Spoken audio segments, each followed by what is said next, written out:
Hello guys, going to be going over the 8-game NBA slate for Sunday, February 28th. First game, Washington and Boston. Washington side, Westbrook's going to be on a back-to-back, and for him, that's always going to be about whether he rests or not. So he's been playing on a few back-to-backs recently, and this is a tough match against Boston. Wizards have been playing pretty well recently. They probably want to keep it going, so not knowing what Westbrook's status is, just make sure to stay up to that. But if he's in, both of these guys, Westbrook and Beal, they look fine. Boston, it's not that easy of a matchup.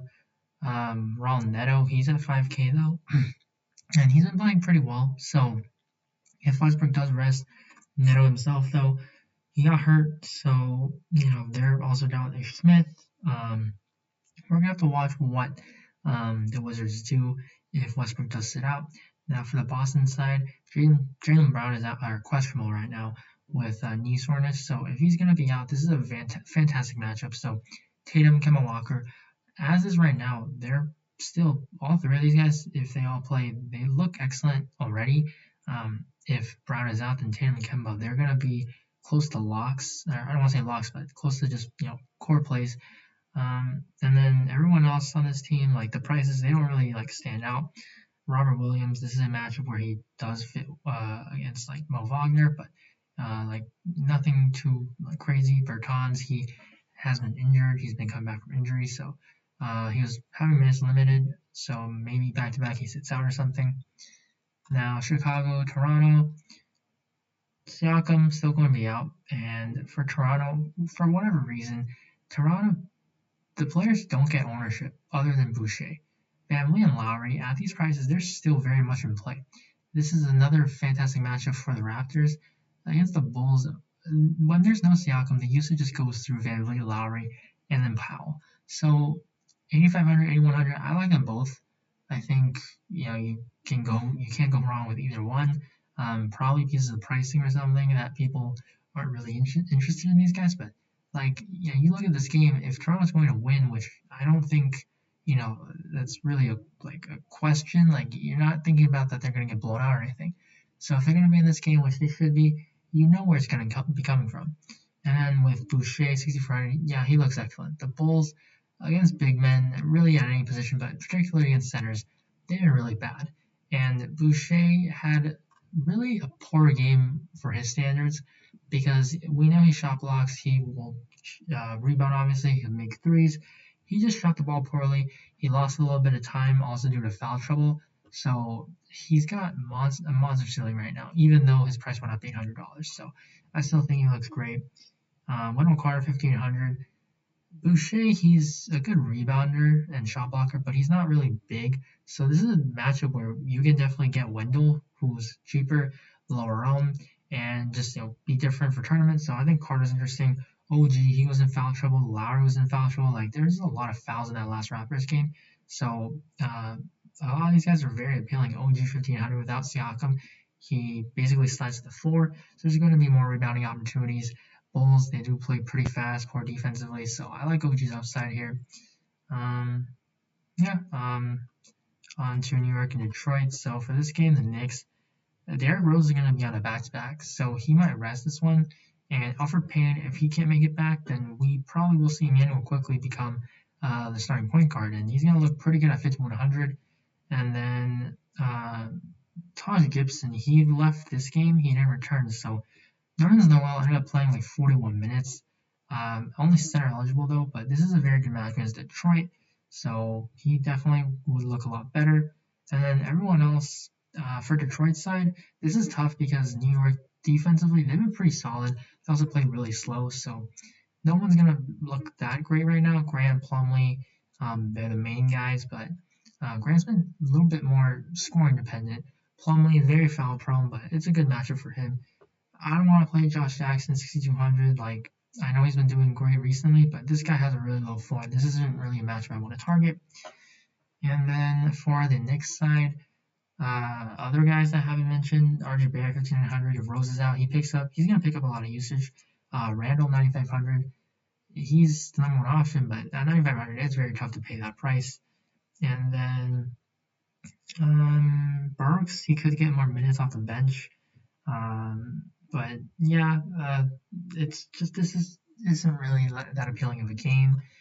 Now, Memphis and Houston, so Victor Oladipo rolled out for rest, and you're going to get John Wall and Eric Gordon basically running everything. And then someone on the wing, like you have Tate, House, Nwaba, PJ Tucker, Sterling Brown. These guys, they're just going to probably, like, one of them's going to have a good game. This is always a situation when someone rests here. So against Memphis, I can definitely see one of these guys having a good game. Yeah, it's just basically good luck picking which one it is. I will never think it's PJ Tucker. Tate 5,600 is kind of tough to pay that. 5,300 for House. It's not that great either. Nawaba, he's been playing really well, but again, like he's pretty much a defender, so it's gonna be tough to get there. But John Wall without Oladipo, he definitely looks good. Eric Gordon 6K, he's fine as well. Somewhat shot dependent. Now from Memphis side, Houston with PJ Tucker, basically the center, no Cousins, no Wood. Joe Val should be able to eat in this matchup. He's someone who can double easily. His playing time is his concern. Now, he played 33 minutes last game, and basically Brandon Clark, they were all healthy. So you had Clark backing Joe Val up, and sometimes they will play together. So even though they were completely healthy, Joe Val still got to 33 minutes. So I do like just seeing that, and the matchup is terrific. So I really like Joe Val on this slate. Now John Moran, 7,200, he looks excellent as well. Because Joe Val's going to get ownership, I think Ja could be like if he does end up being the overall tournament play, you can play them both even. I think it's totally fine as matchup. And then other guys, Dylan Brooks, he's very shot dependent, but 5,500, this should be a high scoring game, so he's fine. Brandon Clark, if Joe Val gets into foul trouble or something happens, Clark should be able to benefit a lot in that case, but that's a low percent chance of happening. Now on to Golden State and LA. So for this game, we got the Warriors pretty priced up. Like Steph Curry, 10K, he's always in play. Draymond, 7,500, like he's been playing really well, but I mean this price, like he deserves it, but it's kind of tough to see. I was paying that. Oubre, same thing. Like the Warriors are getting healthier, but the prices are going up, so that just doesn't really make sense to go to them. Now for the Lakers side, LeBron 10.8K, still no AD. He's gonna look great. Now Schroeder's back, so Schroeder's gonna be one of the top plays in my opinion right now. 5,800. But without LeBron, when he's on the court, when Schroeder's playing by himself, basically. With Kuz usually, Harold, he just has the ball in his hands a lot, and he's going to get a lot of usage. This is a matchup where it really isn't scary.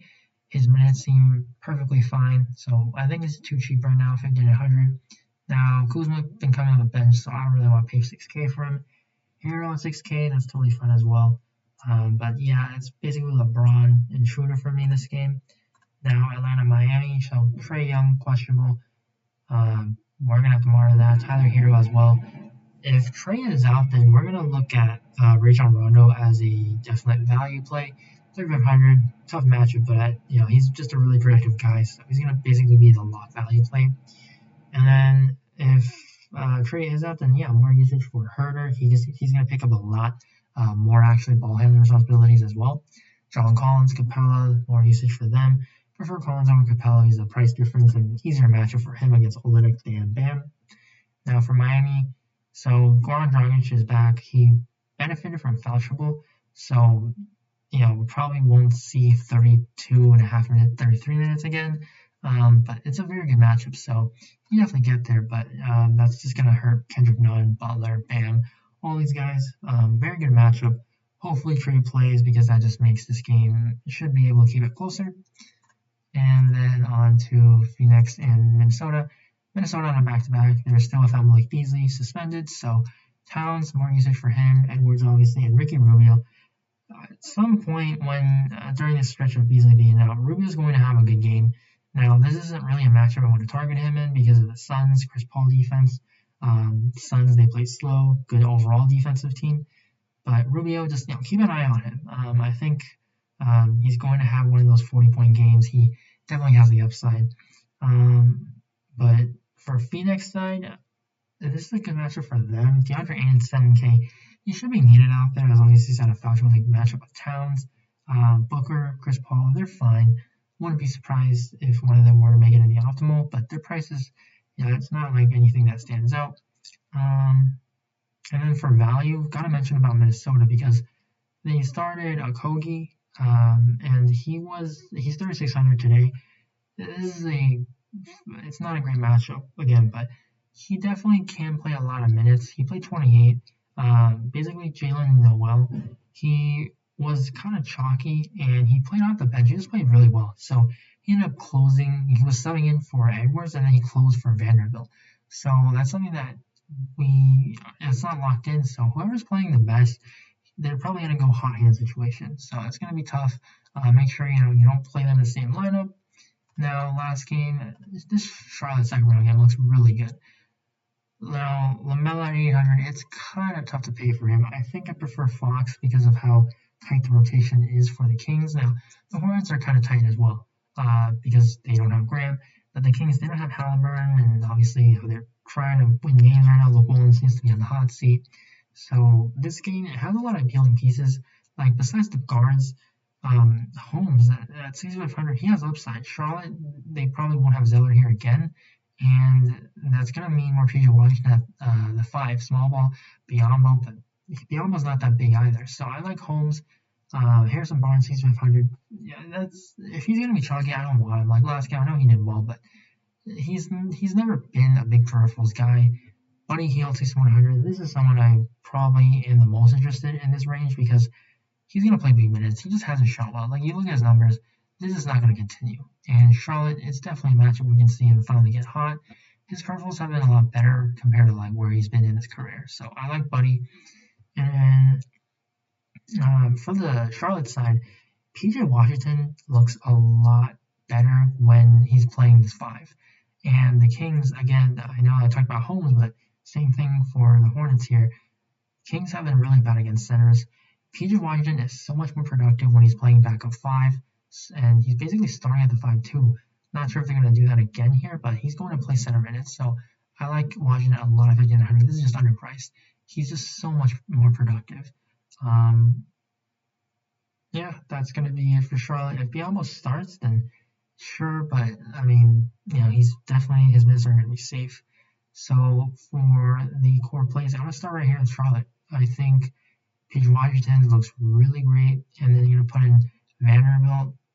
That's going to be the value right now. Obviously, we should be able to get some better value plays because there are a lot of important pieces like Westbrook, Trae Young, Jaylen Brown, maybe missing. And then going to be Chris Boucher at the center spot. And then let me actually make a Vanderbilt at the 4th spot because we're going to be putting in someone at center thumbnail. So that's going to be Jonas Valanciunas. And then for the guard play, we're going to go to the Lakers with Dennis Schroeder. So that's going to be a core 5 right now. Sunday slates are always crazy, so make sure to monitor their news on Twitter. My Twitter is at Ballfuls, link in the description below. So good luck on the Sunday slate, and I will see you in the next video. Bye.